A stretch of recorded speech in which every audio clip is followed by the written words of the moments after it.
자, 18번째 주제입니다. 영상 콘텐츠 제작 비용에 대한 세공제 확대가 되고 추가 공제 요건이 규정돼 있습니다.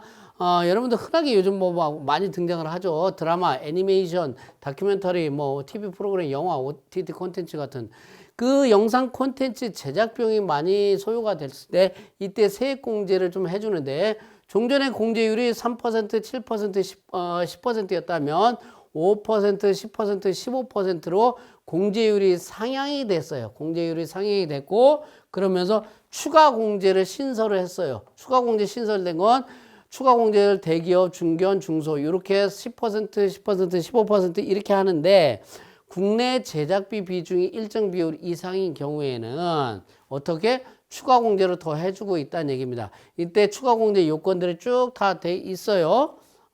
법인세법에서 상세하게 좀 설명을 했는데 참고해 보시면 되고요. 컨텐츠 산업의 글로벌 경쟁력을 제고하기 위해서 영상 컨텐츠 제작 비용에 대해서 세액 공제를 해주고 있습니다. 법인세법 할 때 설명을 했지만 영상 컨텐츠 제작 세액 공제는요.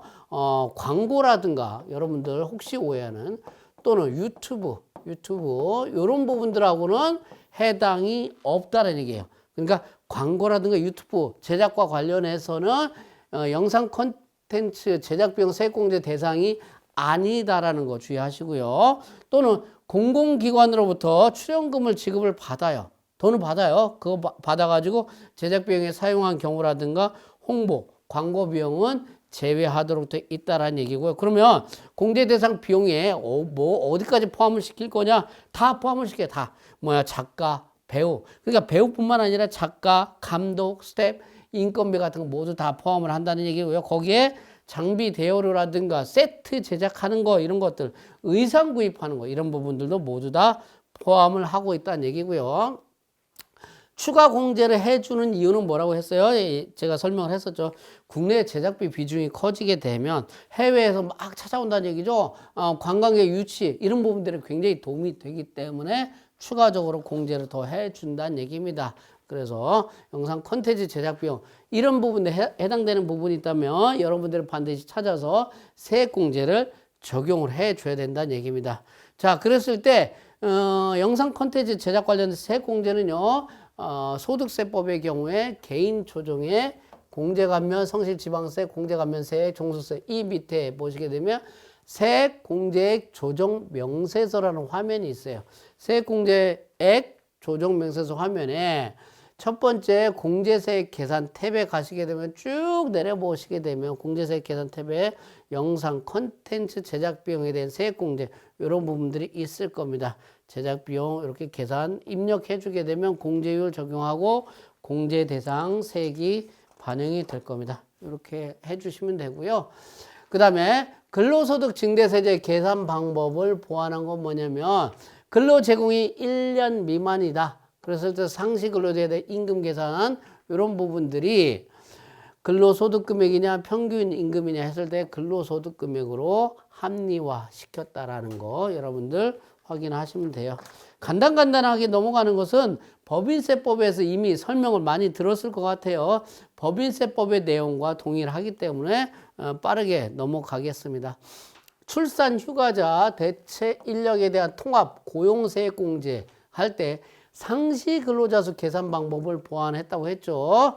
종전에는 출산 휴가자와 대체 인력을 각각 일명으로 계산했는데 개정이 되면서 출산 휴가자 대체 인력을 고용하게 되면 출산 휴가자와 대체 인력을 상시 근로자 한 명으로 계산하는 게 맞겠죠. 한 명으로. 그래서 추가 공제 적용 위한 상시 근로자 수 계산에 한정하여 적용을 하고 있다. 이런 부분이 있다라는 거. 통합고용세액공제 제도의 운영의 합리화 이런 부분을 위해서 개정됐다. 제가 계속 개정되는 이유를 꼭 언급하는 이유는 뭐냐면 도대체 왜 이런 내용이 있는가라는 것을 이해하기 쉽도록 이해를 하기 쉽기 위해서는 개정되는 이유, 개정 취지를 알면 훨씬 더 빠르게 이해할 수 있다라는 거. 그래서 제가 계속 언급을 하고 있다라는 겁니다. 해외 자원개발 투자 세액공제 도입이 됐다라고 했죠. 이런 부분, 광업권, 종합권, 취득, 투자, 뭐 이런 부분이 있고요. 배제 대상 세제 지원 추가에 뭐가 있냐면 통합투자, 세액공제, 상생협력시설 투자 세액공제뿐만 아니라 해외자원 개발, 투자 세액공제 이런 부분들이 배제 대상 세제 추가, 이런 뭐요? 국가 보조금 받았을 때 이때는 배제한다라는 부분 추가됐다라는 거 보시면 되고요. 그 다음에 세액공제 대상 출자 또는 투자의 범위에 이렇게 신설이 된 내용들이 있습니다.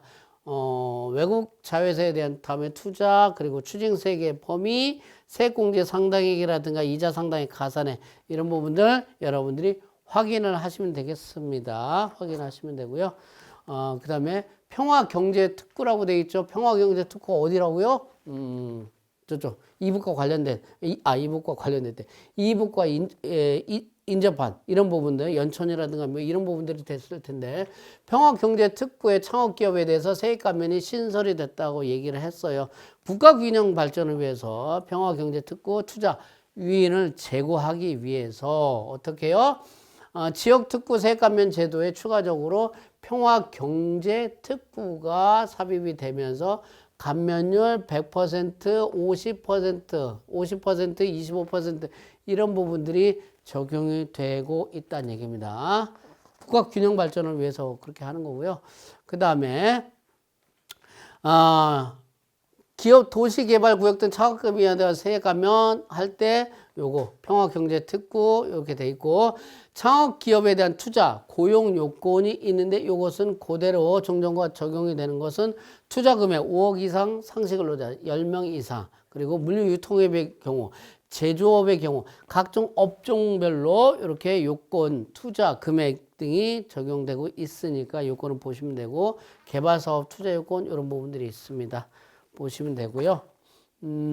자, 이런 부분들에 대해서는 어디서 적용이 되냐면 소득세법에 있어서 개인조정, 공제감면, 성실 및 지방세, 공제감면세, 종소세 거기에 감면세액 조정명세서라는 게 있어요.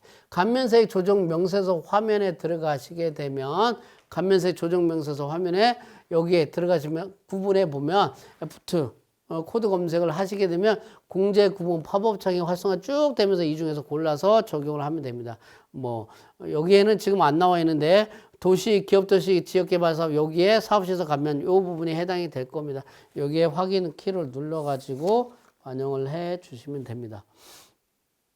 자, 기회발전특구, 평화경제특구뿐만 아니라 기회발전특구 창업기업에 대해서도요, 지방 투자를 촉진하기 위해서 세액 감면을 신설했어요. 그러면서 세부사항 규정을 쭉 하고 있습니다. 기회발전특구라고 되어 있는데 지방분권균형발전법에 따른 기회발전특구 지역입니다.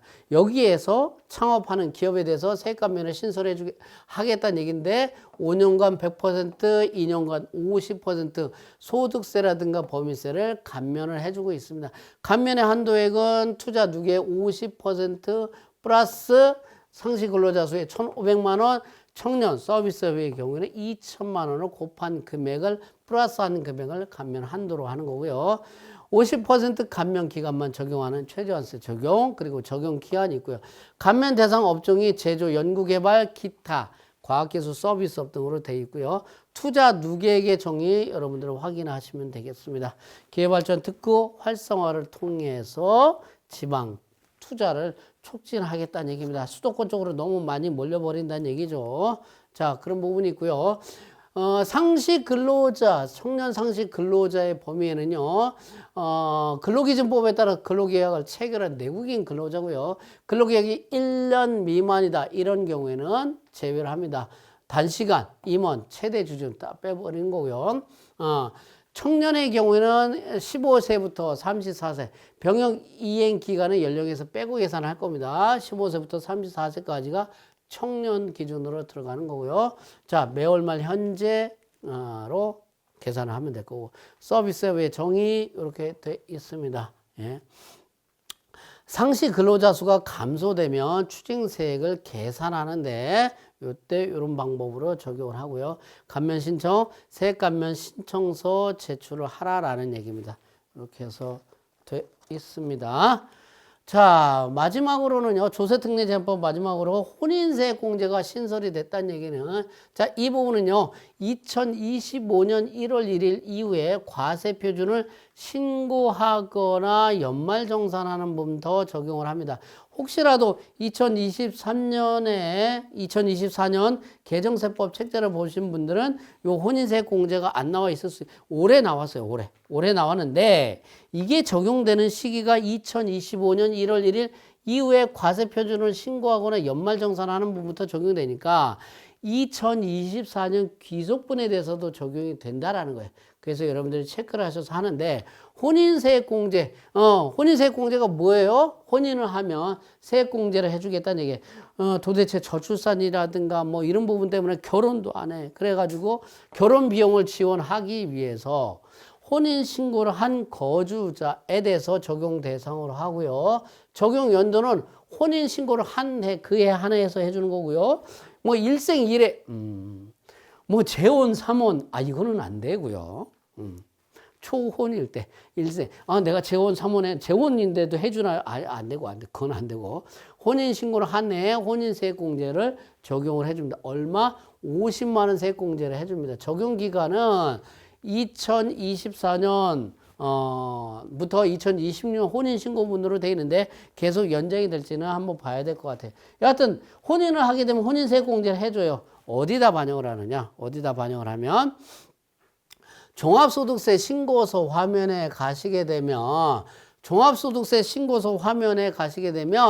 여기 종합소득세 신고서도 소득금액 명세의 유월교수 탭이 쭉 있는데 쭉 밑에 뒤로 가시게 되면 8번 종합소득 계산 탭이 있어요. 이 종합소득 계산 탭에 F7 여기 종합소득 계산 탭에 가셔서 이 화면에서 상단을 보시게 되면 F7, F7 세액공제 입력이라는 기능 키가 있습니다. 이 기능 키를 누르게 되면 세액공제 명세서 입력 팝업창이 활성화돼요. 이 팝업창이 활성화되면 나머지 뭐 배당 세액공제 나중에 설명을 또 하겠지만 이런 부분들은 자동적으로 반영이 돼 있을 거예요. 이런 부분들은 반영이 되는데 여기에 1, 2, 3, 4 넘버 해가지고 25번까지 돼 있는데 26번 해가지고 혼인신고세액공제 여기 화면은 지금 반영이 안 돼 있어요. 제가 지금 이 세무사랑 프로그램이 아직 변경되기 전에 화면을 제가 캡처를 해서 여러분들 강의를 하다 보니까 아직 반영은 안 되는데 여러분들이 제 강의를 듣고 이제 종합소득세 신고하기 위해서 화면에 딱 들어갈 때는 종합소득세 신고서 화면에 들어가게 되면 여기에 종합소득 계산태 F7 세액공제 입력을 하게 되면 여기 나와 있을 겁니다. 그때쯤 되면 여기에 26번에 혼인신고세액공제란이 추가가 될 겁니다. 그러면 여기에 50만 원을 한도로 해가지고 세액공제 범위 내에서 직접 입력을 하게 되면 세액공제액이 반영이 됩니다. 그래서 혹시라도 여러분들이 관리하는 회사 또는 직원이 근로자라든가 개인사업자가 혼인한 이런 부분들이 있다라고 한다면 종합소득세 신고서 작성을 할 때 혼인세액공제를 적용받을 수 있도록 하시면 되겠습니다. 여기까지 마치고 다음 시간에는 종합소득세 신고 관련된 주요 개정된 서식 그리고 기능이 개선된 이런 화면 자료들을 설명하도록 하겠습니다.